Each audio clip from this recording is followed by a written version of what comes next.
Hi friends, என் பேர் சங்கர். வயசு வந்து 39 நான் ஒரு வெல்னஸ் கோச்சாக ப்ராக்டிஸ் பண்ணியிருக்கேன். பீப்புளுக்கு வந்து இந்த ஹாப்பினஸை பற்றி ஒரு சின்ன டாபிக் வந்து நான் பேச வந்திருக்கேன்.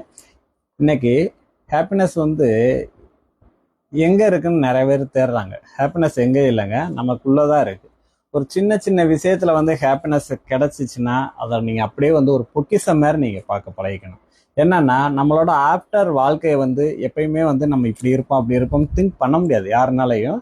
ஆனால் இதுக்கு முன்னாடி பிஃபோர்ல நடந்த ஒரு சின்ன சின்ன ஹாப்பினஸை நீங்கள் அப்ளை பண்ணி அதை நினச்சி நீங்கள் அதை எனர்ஜி பூஸ்டப் நீங்கள் பண்ணீங்கன்னா உங்களுக்கு யூனிவர்ஸும் உங்களோட ஹாப்பினஸும் ரெண்டும் மேட்ச் ஆகி ஒரு 80% வந்து யூனிவர்ஸ் கொடுக்கும், 50% நீங்களும் சேர்ந்துச்சுன்னா ஒரு 130% வந்து ஹாப்பினஸ் வந்து கிடைக்கும். அப்போ ஹாப்பினஸ் வந்து இன்க்ரீஸ் ஆகும்போது உங்கள் லைஃப் ஸ்டைலும் உங்களோட கரண்ட்டோட சூழ்நிலையெல்லாம் எல்லாமே மாறும்.